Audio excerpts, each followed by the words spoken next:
You need to go be somebody. You need to leave the cave, kill something, and drag it home. You need to decide that my life is not good enough the way it is, and so I am going to control the controllables. I am going to change some things.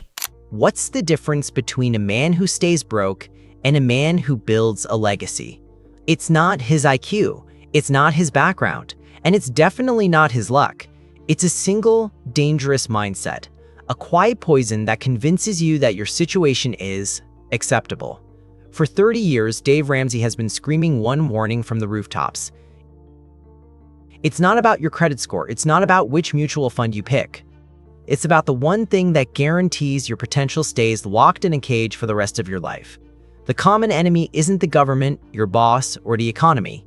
The enemy is a comfortable, quiet disease that rots you from the inside out.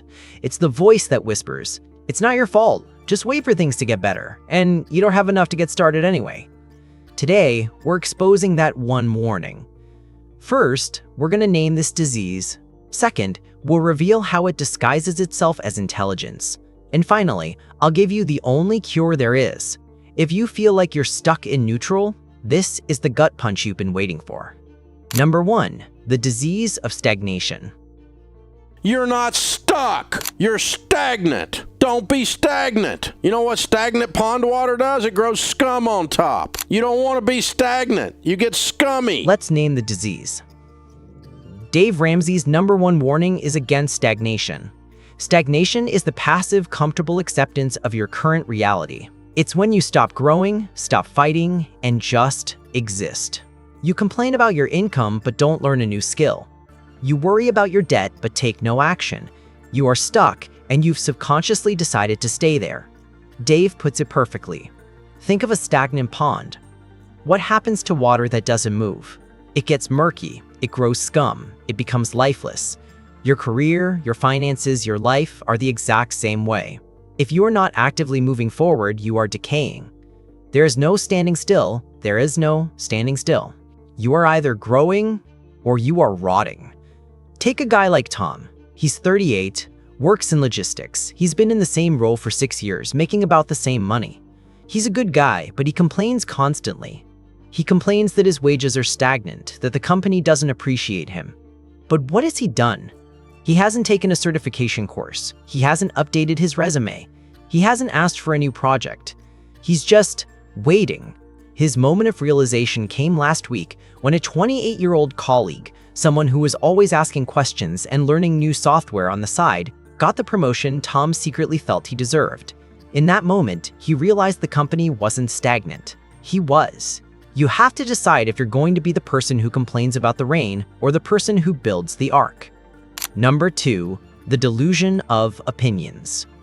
You can be outrageously generous, randomly generous, lavishly generous, but broke people can't do that because they sit around and discuss their investment philosophies while they invest nothing. It's like people smoking weed discussing the meaning of life. They ain't getting nothing done. You need to get up off your assumptions and go do something. Now, here's the most dangerous thing about stagnation. It almost never looks like laziness. In fact, it often disguises itself as intelligence. Stagnation loves to hide behind a mountain of strong, well-researched opinions about money. Have you ever met that guy? The one who sounds like a walking financial encyclopedia. Broke people love to debate the complex details. They'll argue for hours about the expense ratio on a Vanguard index fund versus a Fidelity fund. They'll have passionate, toxic opinions about the future of cryptocurrency, whether real estate is better than the S&P 500, or the intricate flaws in a financial guru's plan. They sound incredibly smart. They feel like they're making progress. But it's a smokescreen. It's a comfort blanket of complexity they wrap around themselves to avoid doing the simple, terrifying work. It is the most sophisticated form of procrastination on the planet because it makes you feel like you're participating in finance without ever having to risk a single dollar or change a single habit. Dave Ramsey compares this to a bunch of people smoking weed and discussing the meaning of life. Imagine a group of guys in a hazy room, philosophizing for hours. They've solved the mysteries of the universe. They've debated the nature of consciousness. They sound profound. But nobody can get up off the couch to order a pizza.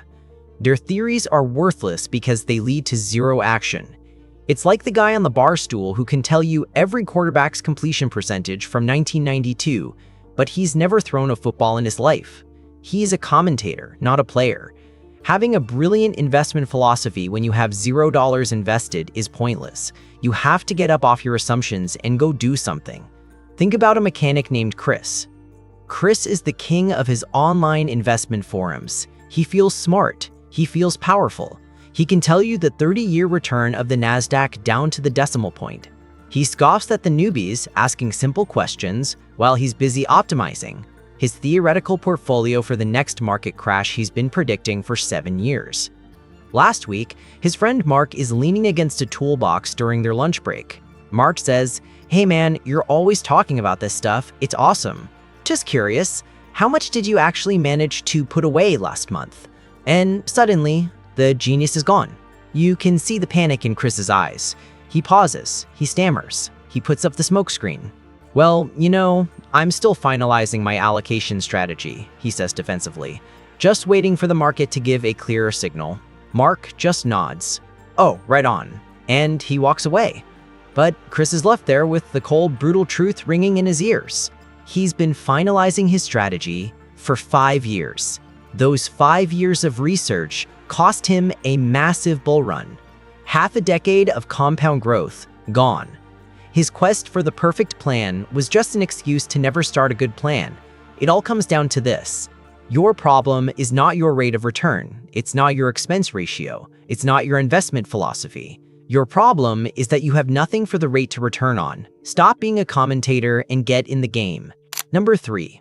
The cure is radical responsibility. Because guess what? Nobody in Washington's going to fix your life. Santa Claus doesn't live there, baby. Have you noticed that the Democrats and the Republicans, neither one could freaking add? Have you ever had any of them send you money? No. They are not going to fix your freaking life. You are going to fix your life. You're going to get on a plan. You're going to get out of debt. You're going to live on less than you make. So if stagnation is the disease and your complex opinions are the symptom, what's the cure? It's not a secret investment. It's not a government program. It's not a raise from your boss. The cure is a choice. The only cure for stagnation is radical, personal responsibility. It's the moment you finally, truly, in your soul, accept that no one is coming to save you. Hope is not a financial plan.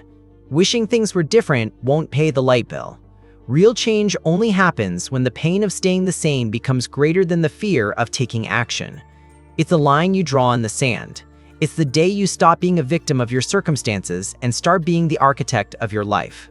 Blaming your boss, the economy, or the politicians in Washington feels good for a minute because it absolves you of responsibility. But that feeling is a trap, because if someone else is the problem, then they hold all the power. The moment you say, "This is my fault and I am the one who will fix it," that is the moment you take all the power back. Dave says it best, and it's primal. You need to leave the cave, kill something, and drag it home. The cave is comfortable. It's safe. It's where your excuses live. But nothing grows in the cave. The life you want, the freedom, the wealth, the peace, is outside in the storm. Think of it like this. You are the captain of a ship, and your life is that ship. Right now, you're in a hurricane. The waves of inflation are crashing over the deck.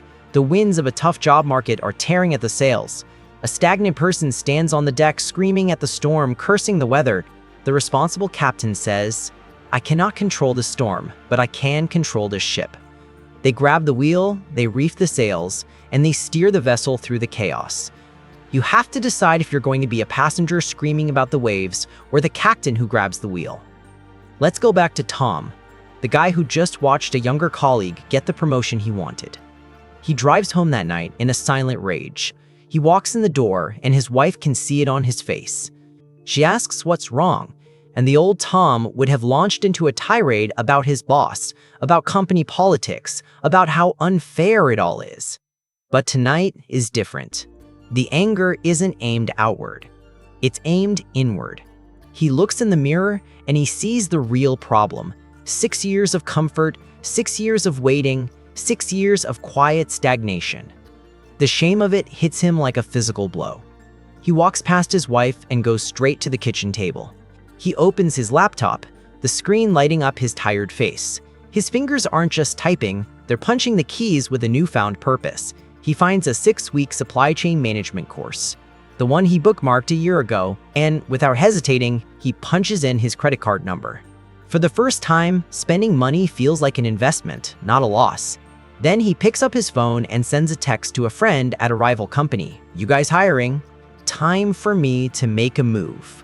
Finally, he looks at his wife and he says something she hasn't heard in years. He doesn't say, "I wish." He says, "I've been waiting, and I'm done. It's on me now."